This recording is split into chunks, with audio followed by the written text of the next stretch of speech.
Imagine being 73 and completely alone. Not the kind of alone you feel on a quiet evening after work. Not the kind that comes and goes with the hours, but a presence that lives in the very air around you. The walls of your home seem larger than they ever were, the silence heavier, and yet strangely, there is a peace there too. Most people assume that being alone is the same as being lonely. They see the empty chair at the table, the unused phone, the quiet street outside the window, and they think, what a sad life. But what if I told you that loneliness is not inevitable? That even in isolation, even when the world has shrunk to your own heartbeat, you can feel whole. 73 years of living, and yet the most important lessons, the ones that define whether you will be lonely or free, come at the very end, and most people never see them coming. I should know. I have lived through it. I have watched friends fade, neighbors vanish, the familiar faces of my youth dissolve into shadows. I have felt the temptation to give up, to let the silence swallow me whole, and I have made choices that changed everything. But this story, it is not about despair. It is about truth, about the fragile line between isolation and loneliness, between fear and acceptance, and about what it takes to walk that line and survive it. You might think you are ready to hear this. You might think you understand what it is to be alone. But the truth is far darker than you imagine, because sometimes the moment you think you are safe is the moment the cracks begin to appear. And they will come for you too, if you are not careful. But before that happens, there is something you must understand, something most people never do. Because once you cross this threshold, there is no turning back. And that is where my story begins. The question is simple, but terrifying. Will you survive being alone, or will loneliness survive you? For decades, I believed I was safe. Safe in my home. Safe in my routines. Safe in the company of people I thought would always be there. The world outside could twist, crumble, or vanish entirely. But inside these walls I was untouchable.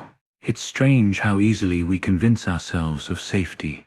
A locked door becomes a shield against time, against loss, against death itself. We arrange our lives like dominoes, thinking each piece, family, friends, health, money, will fall exactly where it should. And for a long while it does. I remember the mornings I would wake and brew my coffee, the sunlight hitting the kitchen counter just so, the quiet hum of the refrigerator, and I felt untouchable, indestructible. I thought, nothing can surprise me now. Psychologists call this the illusion of invulnerability. Humans are wired to ignore the possibility of collapse until it's too late. Nations, cities, even entire generations have fallen into the same trap, believing stability is permanent. The Roman Empire, the Great Depression, the world before the pandemic, all examples of how comfort blinds us. But comfort has a price. For me, it was subtle. A missed phone call from a friend, a doctor's appointment postponed, a letter unopened for weeks. Little things that seemed meaningless at first. The world whispered that I was safe, that I had control, that the quiet was a blessing, not a warning. And I believed it. Then came the first sign that everything I trusted could be fragile. It was almost invisible. A glance from a neighbor that lingered too long. A phone call that went unanswered. The subtle creak of the floorboards in my empty home at night. Things I had dismissed as nothing, but in retrospect, they were the first cracks in the wall I thought would never fall. The truth is, safety is never real. Not in life, not in age, not in solitude. It is an illusion we nurture to survive the fear of inevitability. And once the illusion begins to fade, it leaves you exposed. Exposed to what, you might ask? That is what I discovered when the cracks started to widen.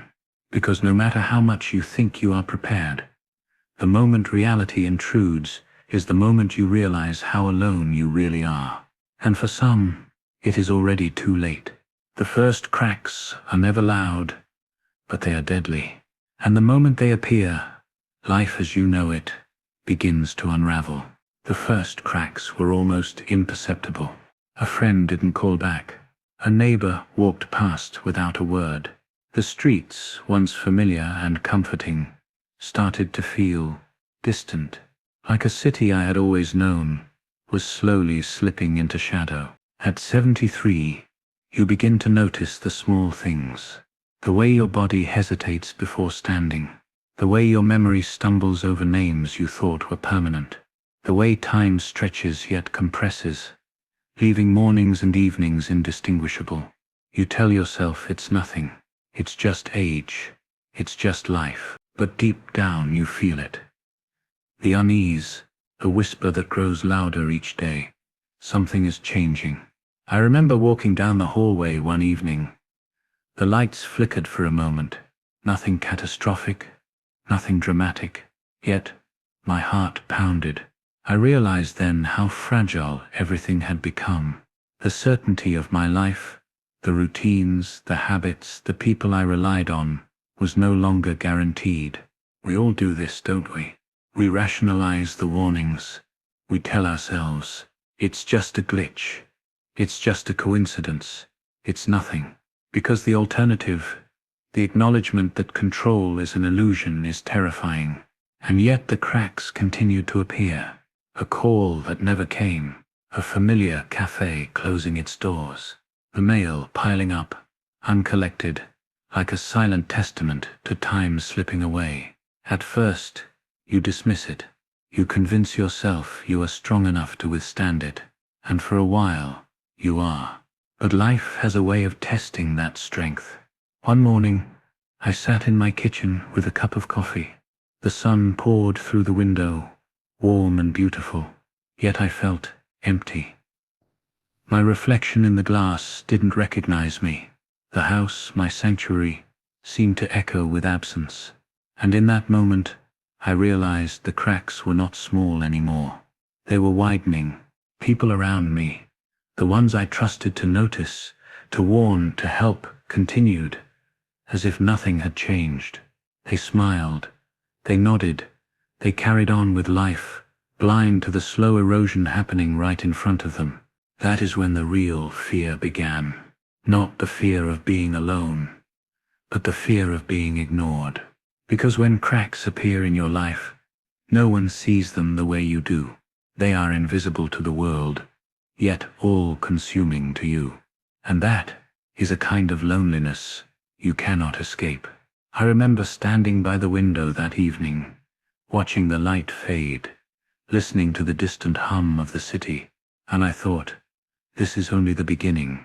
The small signs were no longer subtle, and I knew, with a sinking certainty, that the moment I had ignored them, the real struggle had already begun.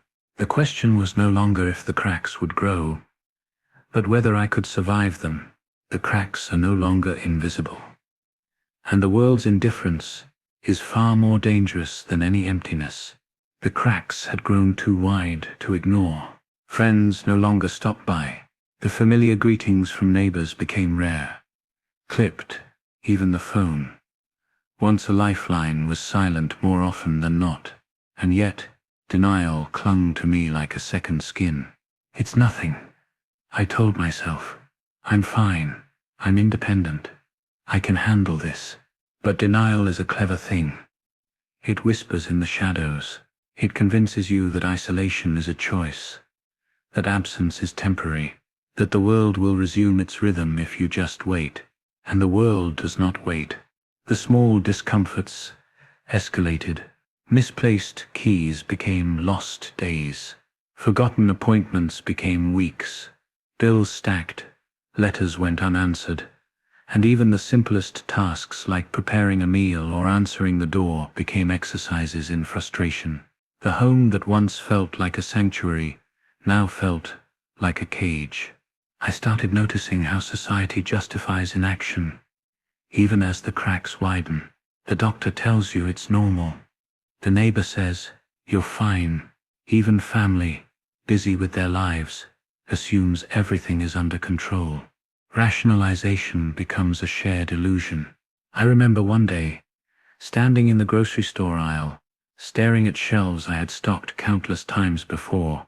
My hands shook, my mind faltered, and a stranger asked if I needed help.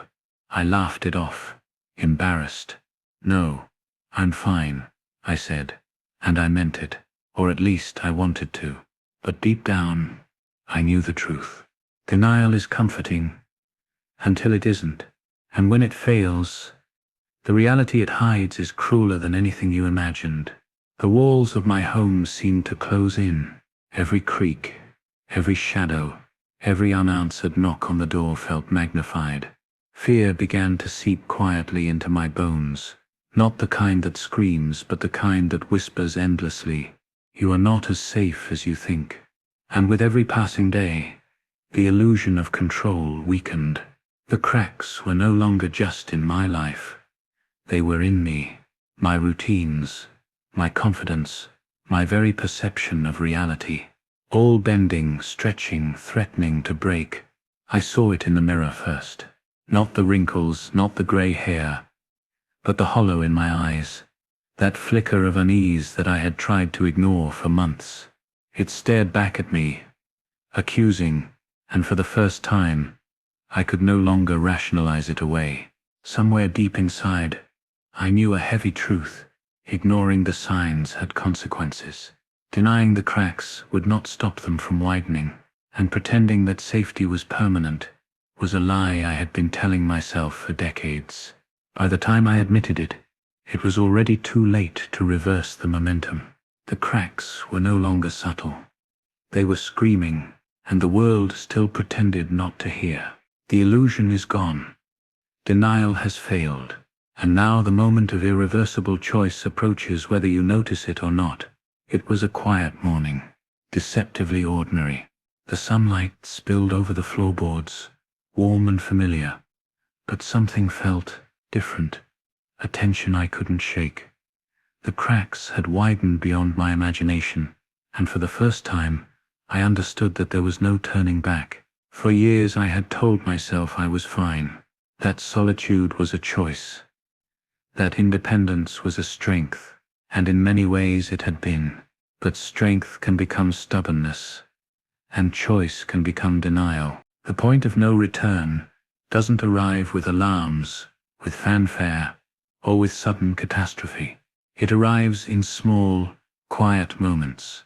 A skipped meal, a forgotten call, a letter unopened, and then, all at once, the momentum shifts. I remember the day clearly. I was meant to meet a friend for lunch. Simple, ordinary, yet I didn't go. Something inside me hesitated, whispered, "You can do this alone." And so I stayed home, alone. That single choice, seemingly insignificant, marked the line. It was a fatal moment, not in the dramatic sense, not with fire or sirens, but in the invisible way that life quietly erodes. Every hesitation, every ignored sign, every rationalization had led me here. Regret is a patient teacher. It waits in the quiet. It arrives slowly, creeping through your thoughts. And in that moment, as I sat in the kitchen, listening to the hum of the refrigerator and the empty air, I realized I had crossed it. The world outside continued. People walked past my windows, unaware. The city moved, oblivious. And I was trapped in the consequences of my own choices. There is a cruelty in the point of no return, not because it punishes, but because it forces you to see clearly what you once denied. You see every misstep, every ignored sign, every subtle warning, and you understand that some things cannot be fixed. I could have called. I could have asked for help. I could have stepped out. But I didn't. And that hesitation, innocent, small, almost invisible, was all it took. In hindsight, it seems absurd. A single day, a single decision. Yet that is the nature of the point of no return. Life does not announce it. It does not wait. And once crossed, you are changed forever. The cracks, once small and ignorable, had become chasms, and staring into them, I finally understood the weight of what denial had cost me. The realization is heavy. It is slow, and it leaves no room for excuses, because some moments, once missed, cannot be reclaimed, and that is where true loneliness begins. The moment of no return has passed, and now there is no turning back from the consequences that follow. The house was quieter than ever. Not the comforting quiet of early morning, nor the peaceful stillness of evening, but a heavy, suffocating silence that seemed to press against every wall, every window, every corner of my mind. Days blurred into each other. I lost track of time, of meals, of sunlight. The routines I had once clung to: coffee in the morning, a walk in the park, letters to friends, faded into shadows. I was present, but only in body. My mind wandered, adrift, chasing memories that refused to stay. The collapse isn't loud. It doesn't arrive with explosions or dramatic warnings. It seeps slowly, like ink spreading in water, staining everything it touches. You feel it in your chest first, in the hollow between your ribs, then in your limbs, then in the way the air itself seems heavier.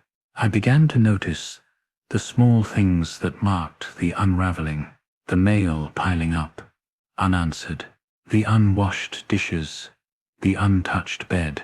A knock at the door went unanswered, not out of stubbornness, but out of exhaustion, out of the sheer weight of emptiness. Friends stopped calling.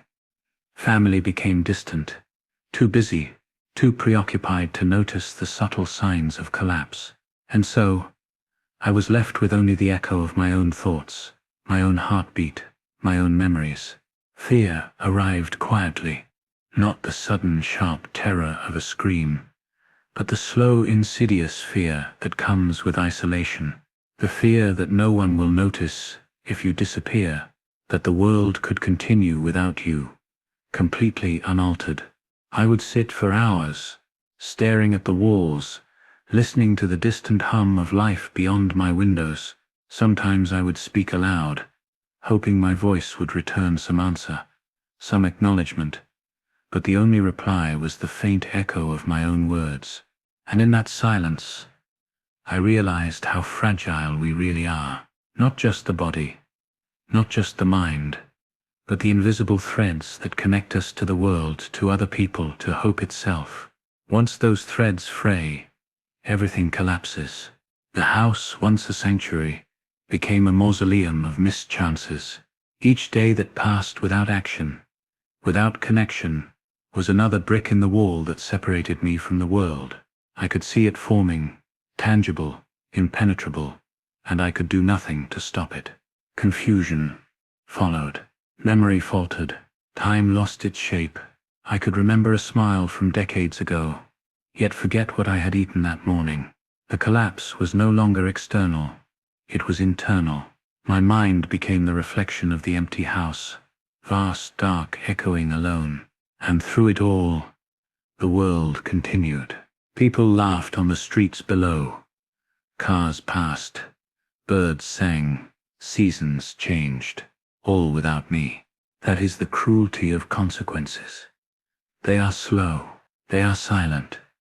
They do not pause for reflection, do not allow apologies, and when they arrive, they leave nothing but emptiness in their wake. By the time I fully understood the weight of my choices, the collapse was complete, and I was left with one undeniable truth. The longer you wait to face the cracks, the deeper they grow, until the ground beneath you gives way entirely. And now, as the shadows lengthen, I finally see what remains. The collapse is complete.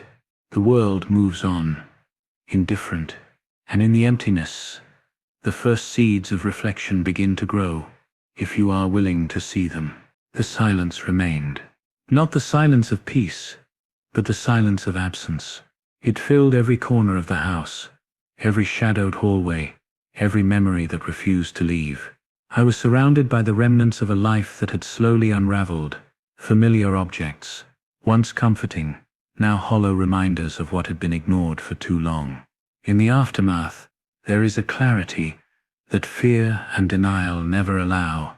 The illusions fall away, leaving only truth, and truth is heavy. I realized then that being alone is not the same as being lonely.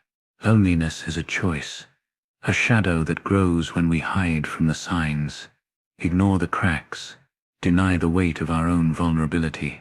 Solitude can be survival, but it requires attention, presence, and courage. The courage to face yourself before the world forces you to. I walked through my home, slowly, each room a museum of moments I had taken for granted.